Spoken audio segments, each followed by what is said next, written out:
आज किसानों के आंदोलन का 14वां दिन है।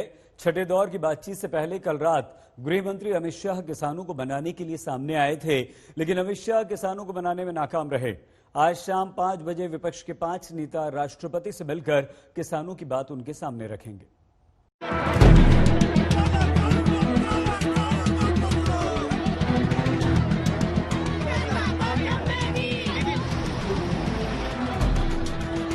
किसान अड़े हैं, तीनों कृषि कानूनों की वापसी से कम पर तैयार नहीं है।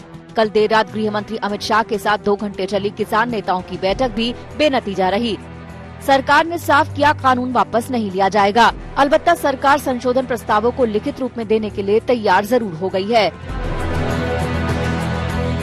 अमित शाह ने बोला जो 4-5 विषय हम बोला, 4-5 विषय जो हम बोल रहे हैं उसमें हम लिखित को दे देंगे कल, और उसके बाद नया विषय पर चर्चा होगा।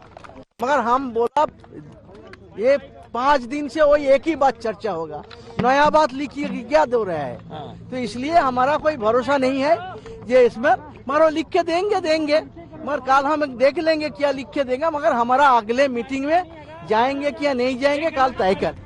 बैठक के बाद किसान नेताओं ने बताया कि सरकार से होने वाली आज की बातचीत टल गई है। आज सरकार का संशोधन प्रस्ताव आएगा जिस पर किसान आपस में चर्चा करेंगे। सूत्रों के मुताबिक सरकार किसानों की सभी 5 मांगों पर संशोधन प्रस्ताव लाने को तैयार है। होगी कल की नहीं, कल का मीटिंग नहीं होगा। कल कोई मीटिंग नहीं होगा। कल कोई मीटिंग नहीं होगा। कौन से पॉइंट पे डिस्कस हुई? मिनिस्टर ने कहा कि हम कल आपको लिख के एक प्रस्ताव भेजेंगे जो एपीएमसी वो एसडीएम का पावर ये सब जो उठा है सवाल हम लिख के दे देंगे। आप इसको विचार करो, करके आओ, फिर परसों हम पे चर्चा करेंगे। अमेंडमेंट की बात वापस करने के लिए तैयार नहीं। किसानों की पहले से तय छठे राउंड की बैठक से ठीक पहले अमित शाह ने किसानों को बातचीत का न्योता देकर सबको चौंका दिया। किसानों के आंदोलन के 13वें दिन अमित शाह का 13 किसानों को न्योता गया। ये वही किसान है जो पहले से बातचीत में शामिल रहे हैं। बातचीत कल रात 9 बजे दिल्ली के Indian council of agriculture research के इंटरनेशनल गेस्ट हाउस में शुरू हुई। गृह मंत्री अमित शाह के साथ ये बातचीत 2 घंटे चली। सूत्रों के मुताबिक अमित शाह ने किसानों को बार बार समझाने की कोशिश की कि सरकार की नीयत साफ है। सरकार किसानों की बेहतरी के लिए कानून लाई है और उनकी किसी भी आशंका को दूर करने के लिए संशोधन के लिए भी तैयार है। बैठक से ठीक पहले कृषि मंत्री नरेंद्र तोमर ने अपनी बात किसानों के सामने रखी। नए कृषि कानूनों से किसानों को डर है कि एमएसपी सिस्टम खत्म हो जाएगा। मंडी को लेकर भी उन्हें आशंका है। उन्हें लगता है कि अगर किसान बाहर फसल बेचेंगे तो मंडियां खत्म हो जाएंगी। कॉन्ट्रैक्ट फार्मिंग के प्रावधान से भी किसान खौफजदा है। उन्हें लगता है कि बड़ी कंपनियां किसानों पर हावी होंगी और बड़ी कंपनियां छोटे किसानों की जमीन हड़प लेंगी। 8 मांगे लिखित में दी गई हैं और सरकार जो बातचीत शुरू करती है वो आखिरी मांग से शुरू करती है। और हम चाहते हैं सरकार जो हमारी पहली मांग है, जो तीनों कानूनों को पूरे तरीके से खत्म करने की बात है, वहां से बात शुरू हो, वहां से चलकर पहली मांग से 8 मांगे मानने तो आप तैयार हैं? टोटल 8 मांगे हैं, जिसमें पहली मांग कानून को खारिज करने की मांग है, वहां से चले और सभी 8 मांगे मानी जाए हमारी। किसानों के आंदोलन का 14वां दिन है। दोनों पक्ष अपने रुख पर अड़े हैं। बीच के रास्ते को लेकर बातचीत का दौर भी जारी है। अब देखना है कि सरकार का क्या प्रस्ताव आता है। दिल्ली से हिमांशु मिश्रा और अशोक सिंघल के साथ आज तक ब्यूरो। किसानों के आंदोलन का 14वां दिन है, लेकिन मामले में अब तक कोई भी समाधान निकलता दिखाई नहीं दे रहा। टिकरी बॉर्डर से ज्यादा जानकारी दे रही हैं हमारी सहयोगी चित्रा। टिकरी बॉर्डर पर इस वक्त क्या स्थिति है वो आपको लगातार हम दिखाने की कोशिश कर रहे हैं। आपको बता दें कि ये देखिए पूरी की पूरी जिंदगी इसी गाड़ी में इन लोगों की सिमटी हुई है। यहाँ पर कम से कम मैं जैसा कि देख पा रही हूँ 7 से 8 लोगों की मौजूदगी है और इसी सीढ़ियों से चढ़ते हुए इस गाड़ी के अंदर ये जाते हैं। 4 लोग ऊपर सो जाते हैं और 4 लोग यहाँ नीचे गद्दा बिछाकर, जहाँ पर बहुत सारा सामान भी इस वक्त रखा हुआ आपको दिखाई दे रहा होगा। और ये सीढ़ी है जिसके सहारे इस पर चढ़ने का इन लोगों ने जुगाड़ करके रखा हुआ है। आइए इनसे बातचीत करते हैं। सरकार कह रही है कि ये कानून आपके हक में है, आप लोग कह रहे हैं कि नहीं, इस कानून को निरस्त किया जाए। बीच का रास्ता कैसे निकलेगा? ये कानून जितना चर पास नहीं होएगा उतना चर ये रवांगे। जिन्ना चर पास नहीं होएगा तक आप लोग ऐसे ही इसी में बैठे रहेंगे? आज ना ਰੱਦ नहीं होएगा ਉਹਨਾਂ ਚਿਰ ਅਸੀਂ ਇੱਥੇ ਰਹਾਂਗੇ। ਅਸੀਂ ਰਾਸ਼ਨ ਲੈ ਕੇ ਆਏ ਆ 3-4 ਮਹੀਨੇ ਦਾ ਰਾਸ਼ਨ ਸਾਡੇ ਕੋਲੇ ਬਹੁਤ ਹੈ। ਅਸੀਂ ਕੁਝ ਲੋਕ ਤੁਰ ਜਾਂਦੇ ਆ, ਕੁਝ ਪਿੱਛੋਂ ਲੋਕ ਹੋਰ ਆਈ ਜਾਂਦੇ ਆ। 4 महीने का राशन लेकर आए हैं और पीछे से और लोग जुड़ते हुए चले जा रहे हैं। ये कौन सी गाड़ी है? ये दाना रमाना तो है जी, जिला फरीदकोट दाना रमाना। अच्छा, और इसी गाड़ी में आप लोग रहते हैं? पूरा सामान भी अंदर की ओर रखा गया है। आगे आइए दादा, थोड़ा सा आगे आइए आप लोग, क्योंकि कैमरामैन हमारे नीचे हैं। देखिए, इसी में पूरी की पूरी जिंदगी इन तमाम लोगों की सिमटी हुई है। पीछे आपको बिस्तर, कपड़े सब कुछ दिखाई दे रहे होंगे। कितने दिनों से इसके भीतर हैं आप? 25 तारीख से इसके भीतर है जी। ਅਸੀਂ 25 तारीख से इसके अंदर हैं और इसी में अब जिंदगी कट रही है। अंदर लाइट वाइट भी लगा के रखा हुआ है? हाँ जी, लाइट लगा के रखा। मोबाइल चार्जर के लिए पूरी लाइट लगा के रखा हुआ है। ये देखिए, लाइट भी जल गई है अंदर। ये कब तक ऐसे चलेगा? सरकार तो कह रही है कि कानून आपके हक में है, आप कह रहे हैं कि नहीं, ये खराब कानून है। ये सरकार के हाथ में नहीं कानून जी, सब साढ़े हाथ में है। जब ਅਸੀਂ ਇੱਥੇ ही रवांगे, जितना देर सरकार मानती नहीं, मना के जावांगे। तब तक, जब तक नहीं मानेगी तब तक आप लोग, लेकिन सरकार के तमाम बड़े बड़े मंत्री आके समझाने की कोशिश कर रहे हैं। वो कह रहे हैं कि आप सुझाव दीजिए संशोधन के लिए। वो झूठ बोलते हैं जी सब। अच्छा, सभी झूठ बोलते हैं मंत्री सरकार के, है ना।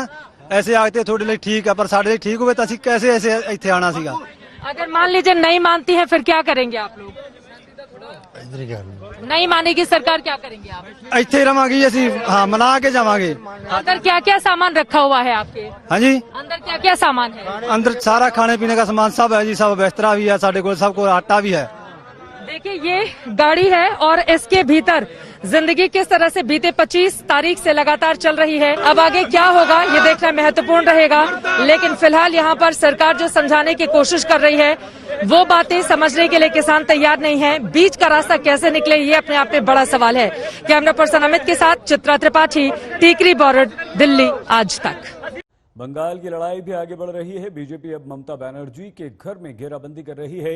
जेपी नड्डा 2 दिन के दौरे पर बंगाल पहुंच गए हैं और इस बार डोर टू डोर जाकर ममता के विधानसभा क्षेत्र में बीजेपी की पैठ बनाने की उनकी कोशिश होगी।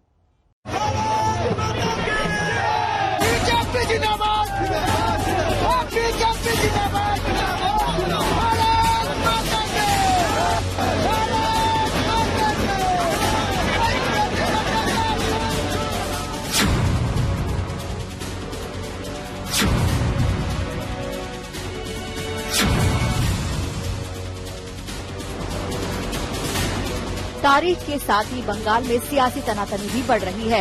बीजेपी अध्यक्ष जेपी नड्डा बंगाल के दौरे पर हैं और इस बार उनकी तैयारी ममता बनर्जी को उनके घर में घेरने की है।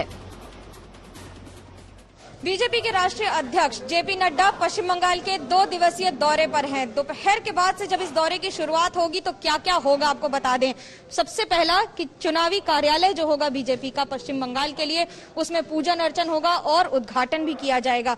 ये वो सारी तैयारियां हैं जहां पर कमल के फूल से लेकर, गेंदा से लेकर, बेलपत्र से लेकर, आरती डाब और हर वो सारा सामान जो पूजन अर्चन के लिए इस्तेमाल किया जाता है, सबकी तैयारी हो चुकी है। फल फूल के साथ हवन भी होगा। बीजेपी की नजर भवानीपुर विधानसभा सीट पर है, जहां पिछली बार ममता बनर्जी 25,000 से ज्यादा वोटों से जीती थीं। ममता के इलाके में इस बार 2 दिनों तक बीजेपी अध्यक्ष का डेरा रहेगा। वो घर घर जाकर कैंपेन करेंगे। बंगाल बीजेपी के लिए कितना अहम है, आप इसी बात से अंदाजा लगा सकते हैं। नड्डा लगातार बंगाल आ रहे हैं और टीएमसी पर हमला बोल रहे हैं। आपको सिटीजन अमेंडमेंट एक्ट मिलेगा और मिलना तय है। अभी रूल्स बन रहे हैं। कोरोना के कारण थोड़ी सी उसमें रुकावट आ गई, कोरोना के कारण, लेकिन जैसे जैसे कोरोना हट रहा है वैसे वैसे रूल्स भी तैयार हो रहे हैं और वो बहुत जल्द आपको उसकी सेवा मिलेगी। न सिर्फ नड्डा बल्कि खुद अमित शाह भी बंगाल आए थे और टीएमसी से बंगाल को मुक्त करने का वादा किया था। जिस प्रकार से अपीसमेंट की पॉलिटिक्स, तुष्टीकरण की पॉलिटिक्स चल रही है, इससे बंगाल की ये महान परंपरा आहत हुई है। मैं आज यहां से बंगाल की महान जनता को आह्वान करना चाहता हूं कि आध्यात्मिक और धार्मिक चेतना का केंद्र बंगाल जो पूरे देश का बना, पूरे देश का रहा, वो गौरव फिर से एक बार बंगाल प्राप्त करे। बंगाल चुनाव की दहलीज पर खड़ा है और ये दंगल अभी और तीखा होने वाला है। मनोज्ञा लोईवाल, कोलकाता, आज तक।